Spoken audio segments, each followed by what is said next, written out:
Well, if it sounds good to you, it sounds good to me. Hello, everybody. I am Pinstar, and this is Rose-Colored Goggles. This is, I guess, the second entry in my Rose-Colored Goggles series. Originally on my channel, I did a full playthrough of Theme Hospital, and this is basically taking the games that sort of marked my childhood and revisit them, both with everything that I've learned and grown as a gamer, but also from a lens of, you know, how things were like back in the day and what kind of things formed me and my tastes in gaming. And Capitalism 2 is one of the big ones. That is one that I sunk a lot of hours into. I would argue it probably was the game that got me into management style games, which is why you see them crop up occasionally on this channel, and will continue to see them crop up occasionally on this channel.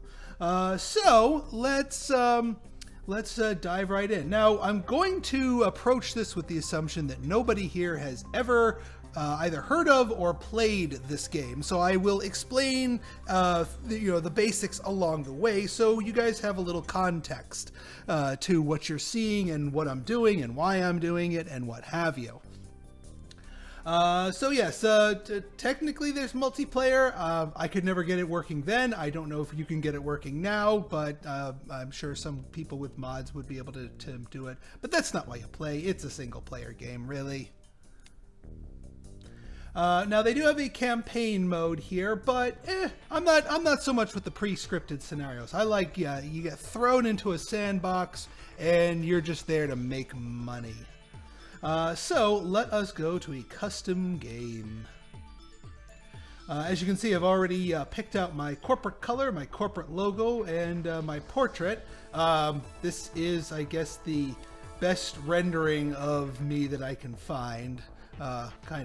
By the way, this was made back in the 90s, so 90s graphics, 90s sensibilities, and also 90s tech level. This is a game from the 90s. Right then. So the first things we got to do before we get started here is we need to define some of the basics of what we're going to be doing. You've got a number of different cities, and the game abstracts it. Basically, the number of different marketplaces you have to juggle in order to make money. You might think that it is easier with fewer cities, or actually easier with more cities, but it's not, because it's harder to lock down a monopoly on certain products, because other people can just go to other cities and try and corner the market there. So there's a lot more niche room for other players. One of the sliders here is your startup capital. By the way, we're going to be playing this on 200% difficulty, the most difficult difficulty setting here. And again, I played this until I got good at this particular difficulty level back then, and I did some testing, and I still got it. I still remember how to ride the bike. Random events, you'll see those cropping up and having an effect. Starting game year, yes. You can start in the present, 1990, or the future, year 2000. Retail store types, one or many. Many is just another layer of complexity. Same with stock investment, more complexity. Complex city economies, booms and busts. Now our competitors, we can crank these guys all the way up.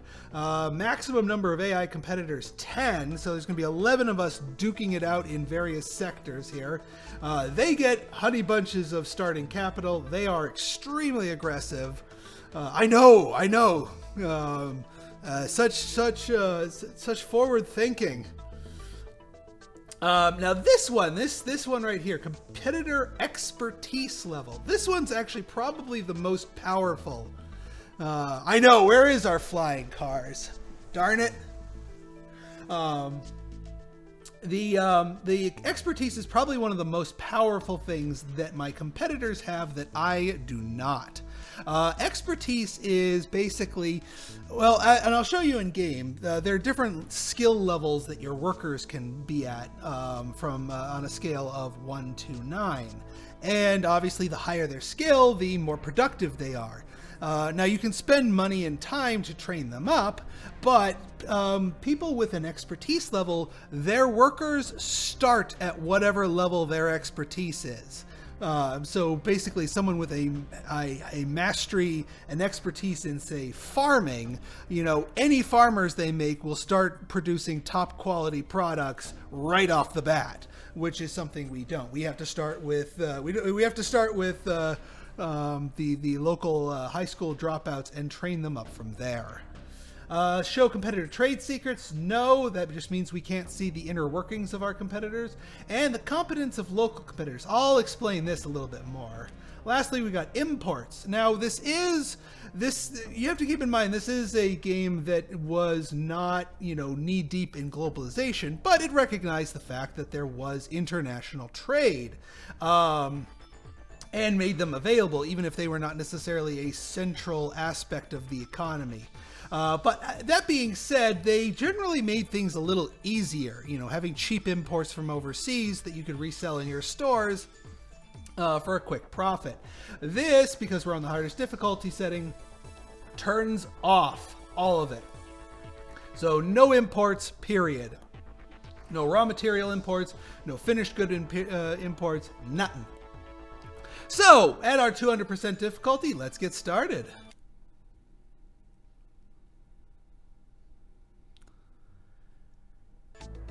Alright, let's pause here. There we go. Lovely 90s graphics. Take that SimCity 2000 vibe in. But hey, they were the bomb diggity back in the day. Okay, so the first things first that we want to do is we need to decide, well, what are we going to do to make money? There are actually a number of different avenues that you can take. Thank you, Peabody. Be gentle? I'll be gentle. I'll be gentle. You want me to do this in full Winnie the Pooh voice? I can go full Winnie the Pooh if you want. Anyway, so there is a number of different ways that you can make make some cash in here. The primary way is by, selling products. Now, in order to sell products, you either need to buy products made by somebody else, or you need to make them yourself and then sell them. Hey, I always say that I would never turn down, if somebody offered me to voice, any cartoon, be it Winnie the Pooh or otherwise, I would certainly not turn that down.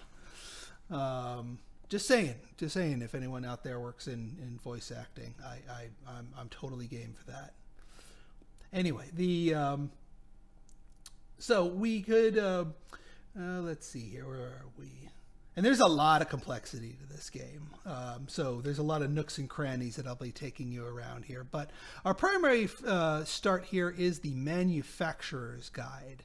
This basically will tell us, well, here's pretty much everything that you can make. Well, that's been invented. Since we're in 1990, the DVD player has not yet been invented, but we can invent it. Or handheld game devices, or inline skates, or mobile phones. Oh, who's gonna buy those? Those are things. Palm computers. I don't know. Would you call the modern smartphone an evolution of the mobile phone or an evolution of a palm computer? Notebook computers haven't been quite invented yet. Video cameras and video game consoles. Now, I know they existed back then, but I think more modern versions are what they're talking about. So we kind of have to pick something to sell here. Now, I have a particular strategy that I like to employ. And it sort of focuses around sort of a theme, an array of goods that are similar to each other and use similar raw materials to manufacture. And that is, oops, the right click and left click in this game are a little temperamental. Furniture. I like furniture. Now, For in this thing, they simplify it. Like they're not going to say, have you put in the raw materials for every little component of a bed. You're not going to have to get steel for the screws and everything. But in our case, the basic entry into the furniture line is the bed. You get timber. Timber gets turned into beds. Nice and simple. There's a few other pieces in the furniture line, but we'll start with that. So what we need to do is we need to find a deposit of timber that we can then quote unquote mine. So we turn on our handy dandy little land resource mode here. By the way, this is just one of the 4 cities here. We've got Perth, Adelaide, Vancouver, and Stockholm. These, by the way, are just all randomly generated. Yes, 100% timber. Nice and firm. Nice and firm. Never mind that sleep number crap. Where you adjust the softness. No, just pure timber all day long.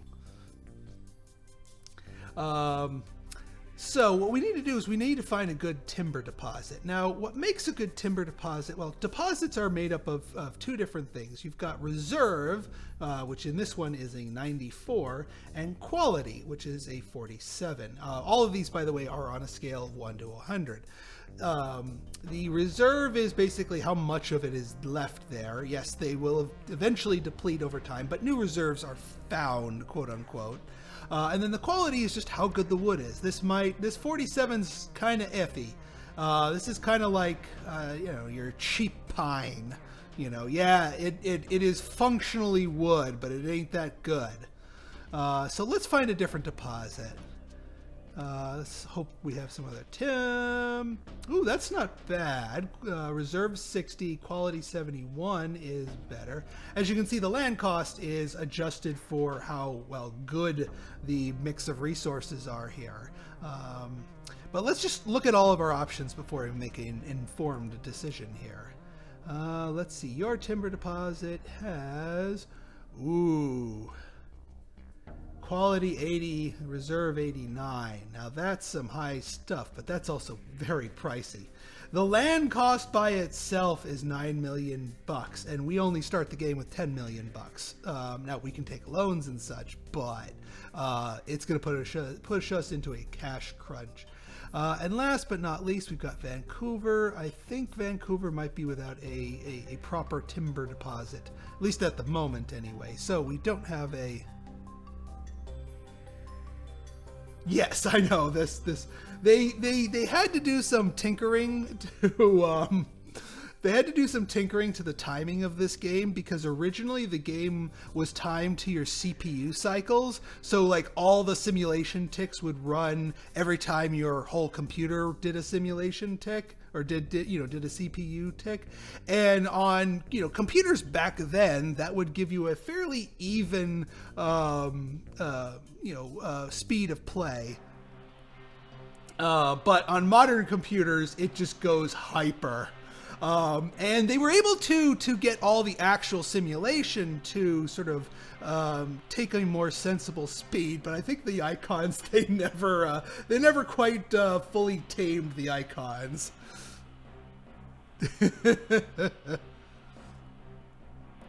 Right then. So the real question is, all right, this quality is right out. I don't care if there's a 94 reserve. That's crap. We want the good stuff. We could go for the quality 71 stuff. That would not be a bad thing. Although 80 would be better, but 80 is really pushing our limits here. Because it's paired with the 89 reserve. I'm okay actually with the lower reserve. So you know what? I think I'm going to make an executive decision and go with Perth's. And Perth, by the way, we're going to make sort of our home here. So let's build logging camp. And on we go here. Now, the way all of your buildings are set up in this game, the way they goods flow and they operate, is through this 9 square checkbox and lines pattern. Basically, this tells you, you set up your buildings and you have to fill them with different basically modules that do things and move the goods around so that they can become, well, useful. Oh, one thing real quick before I forget. Let me set something up here. Game settings. No, not those. Not those. There's some defaults I need to. There we go. Autosave enabled. Default internal sale enabled. Thank God.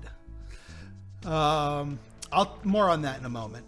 So, all right. So we'll set up a logging unit here.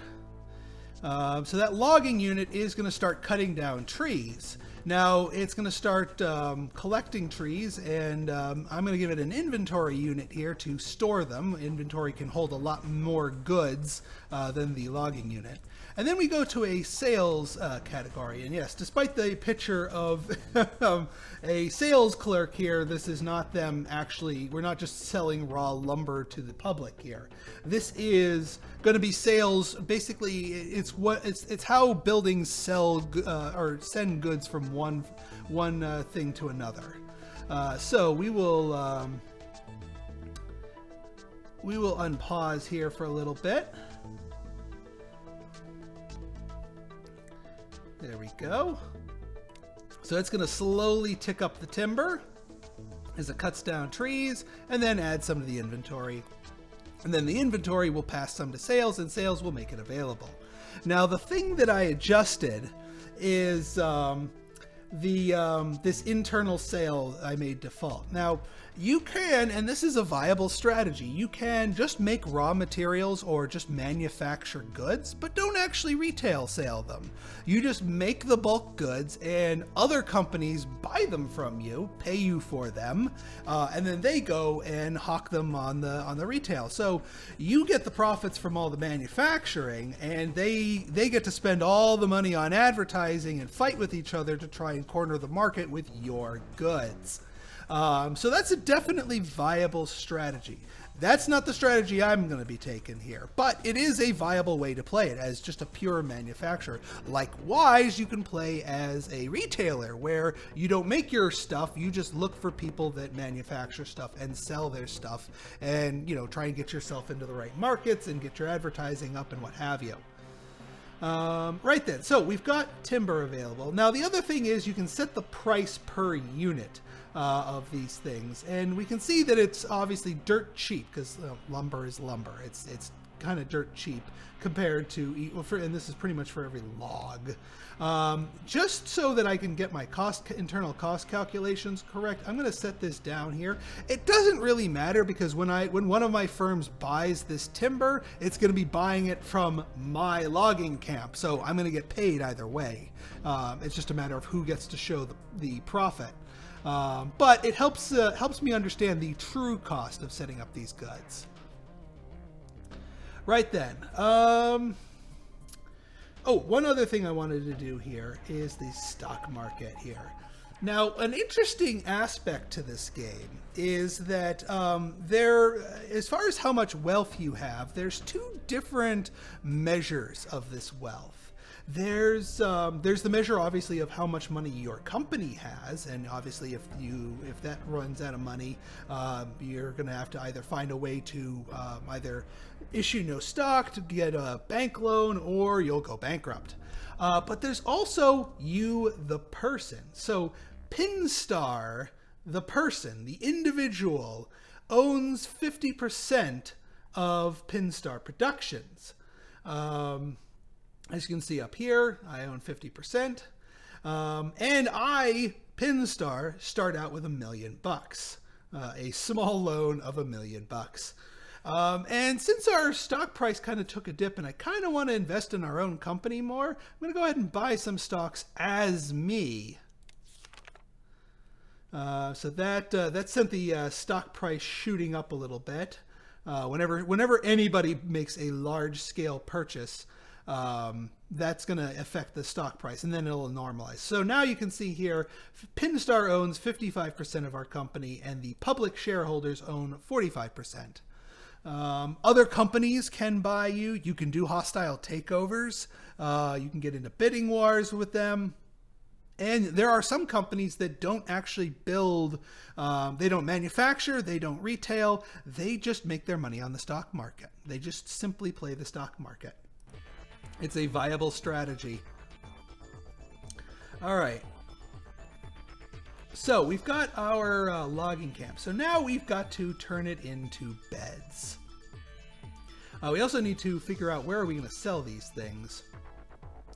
The land value map mode here gives you kind of an idea of where you might be, where sort of the financial hot spots are in the city, and where you might be able to sell your goods successfully and profitably. Now we can see over here the richest parts of town are right here in this darkest orange. So this is where the most people are. This is the greatest concentration of customers, but it's also where the land is the most expensive. So if we build a retail store here, we're going to be paying a little bit of a premium for it. And being that money's a little tight, and also here's a quiet little but very clever way the game sort of simulates is the game actually cares about distance. You know, the distance from A to B will impact your shipping costs. And also your shipping costs are impacted by the weight and the size and the proportion of whatever it is you're shipping. Furniture's very big and bulky, so we're going to want to minimize those shipping distances. So I think we're going to take the one slightly lighter shade of orange that's closer to our timber mill to minimize that, rather than spend the extra on the land for the bright orange over here. But before we do that, we need to get a factory. Now, I always like to make, for my mainline production stuff, large factories, because eventually, yeah, they're a little overkill in the early game, but eventually our production will catch up, and you don't want to gut your factory to build a fresh one, because then you'll have to retrain all your workers. Let's see here. Oh, don't have enough cash. Well, luckily, in the early game, even though we only start with 10 million, we can take another 10 million out in a loan. And that right there is critical. So now we've got 13 million. And that's all we really need just to get our initial setup rolling here. Let me just make sure there's... Yeah, we want nice, cheap land. We don't want to be paying a premium for the land here. Yeah, $12.90. Yeah, that's fine. A very minor premium here. Now, this is just the factory. Oops. Bloody left click, right click. Factory, large factory. Boom. And just like with the lumber mill here, we have to set this factory up. Now, factories are a lot more complex in terms of setting them up, because there's a lot more that you need to do, and getting them organized in a way that maximizes the number of things being done by it, because you only, small, medium, or large, you only ever get 9 tiles. The difference between the sizes is that your manufacturing units have more workers and therefore will naturally process more goods. So what I'm going to do here is I'm going to get a purchasing unit here. This is how we get the goods from our lumber camp over here. And as you can see, freight charge a penny per unit, which is tiny. That's perfect. You know, if we because it's only 13 kilometers away. If we were to purchase some leather from Memory today, because they're doing that manufacturing stuff where they're making stuff and putting it for sale, that's 100 kilometers away, that's going to cost us $1.30 per unit. So pretty expensive. So yes, we want our timber. Now, since all you need to do with to make beds, and this is why they're a really good entry-level unit here, is we're going to be making all these manufacturing units. Because the more manufacturing you do, the better. Basically, we're going to be telling, all right, send timber to a manufacturing unit. And when you put just timber into a manufacturing unit, one of the things you can make is a bed. So these will all start making beds. Now, it's all well and good to start making beds, but now we need to get them to a retail store. People won't visit the factory to come buy their beds.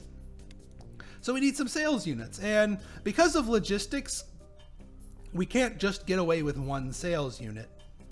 Because if we just put one up here, these units wouldn't be able to get their goods up there. So we'll double up on sales and then connect them accordingly. So double cross, link, link, double cross, link, link, link. All right, let's unpause for a moment. So these are all starting to make beds now that they see that timber is coming their way. We got that order of timber in. Timber sends their goods. That's what that green line is. And then these guys start manufacturing it. And then once they're done manufacturing their beds, they spit it out here into sales. And now we got beds for sale. Well, beds for sale to the to our internal things. Like I said, customers aren't going to come and buy a bed from a factory. The other thing is total cost. These things are pretty darn cheap at the moment because it's just wood. So I'm just going to drop the sort of the internal price for this down low, so that we have an idea of what they're going to go for here. Now then, let the final piece of the production chain and where we can finally start making some money. Also, I'm going to want to buy my stock. It's already going up. Well, let's buy it now because I want to buy it before my stock price goes up. Oops. Oh, for Pete's sake.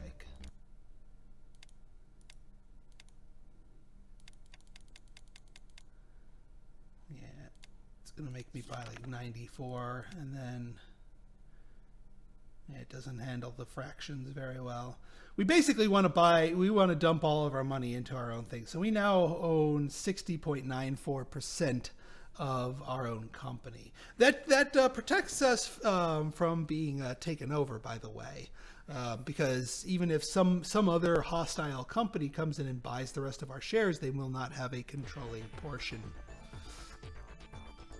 Right then, so let's see here, retail store. So because we took the option for many different retail stores, you now must select what type of retail store. Now there's a number of different options you have here. First off, certain retail stores can only sell certain classes of goods, and they'll tell you what kind of goods they can sell. Now you have retail stores that can sell lots of different classes, like the discount mega store. You can sell a whole crap ton of different products here. Or you can just do real, niche specialty, like the apparel store, which can only sell apparel.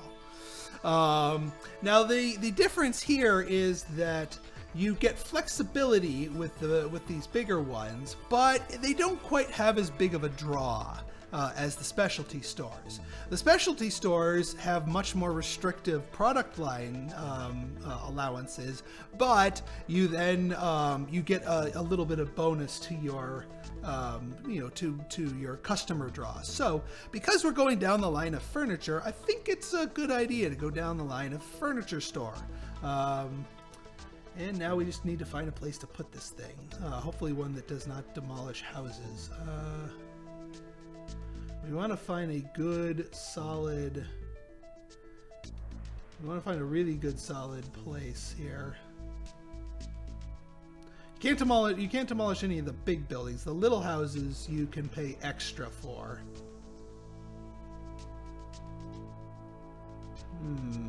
This might not...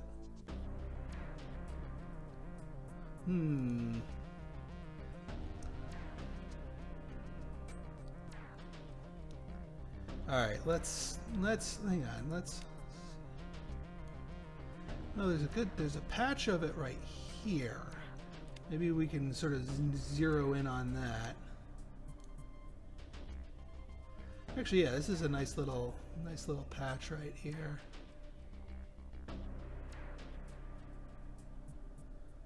Actually, what was that patch up here? This thing was... Oh, I see. Got it. All right. Yeah, you know what? That's pretty good right here. We got them kind of nestled in there. Might not be the most ideal, but we can always expand and maybe build a second store across the river into the hotter areas once we get some cash going. All right, so we go here. Somebody else is selling beds.